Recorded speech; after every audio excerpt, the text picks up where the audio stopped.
If bees disappear from the surface of the earth, mankind may have no more than 4 years to live. That statement was reputed to be made by Albert Einstein. Did he link the doom of the human race to bees? What a sobering thought. There are reports that the world's bee population has been reduced by half since the 1940s.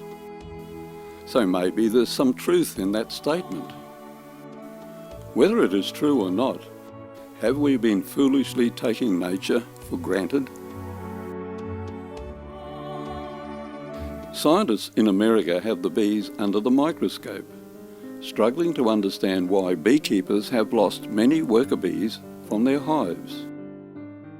Called the colony collapse disorder, bees become totally disoriented when out gathering honey and fail to return to their hives. Beekeepers in Australia have not yet encountered this problem, but to ensure the honeybees' survival, hives have even been installed on rooftops to keep a very close watch on their bees. Bees are a fragile part of our food chain, and strict quarantine laws have been imposed on imported honey, and especially on queen bees. Australia also has many species of native bees. Many of these so-called social native bees do not sting.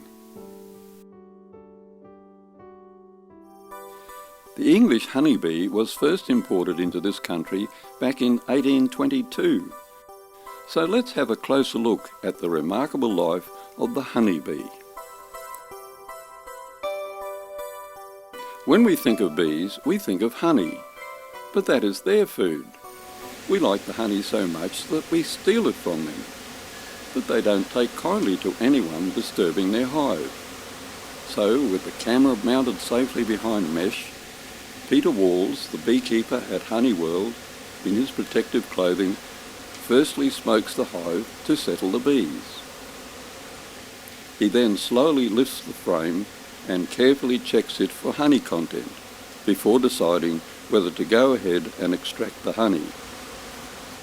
That's almost finished, you see? The moisture has been evaporated. The capping process has taken place.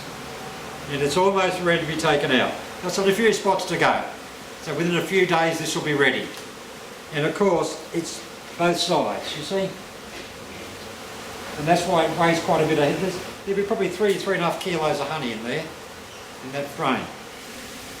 A bee sting can be dangerous. In fact, more people die from bee sting in Australia each year than snake bite.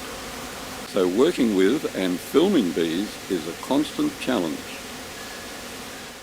A hot knife was used to cut away the wax to expose the raw honey on another frame that had been completed by the bees. It was then placed in an extractor that spins the honey out into a large container. The hive is a highly organised society.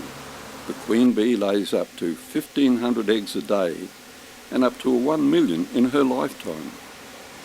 The nurser bees look after the queen and the young. The guard bees stand watch at the entrance, while the construction workers build the beeswax. The worker bees go out and gather the nectar. Remarkably, they can carry almost their own weight in nectar and will fly up to 7 kilometres from the hive just to find the right flowers. Bees never sleep. Arriving back at the hive, they immediately pass the nectar mouth to mouth to another bee. In doing this, the nectar reduces in moisture content and changes into honey.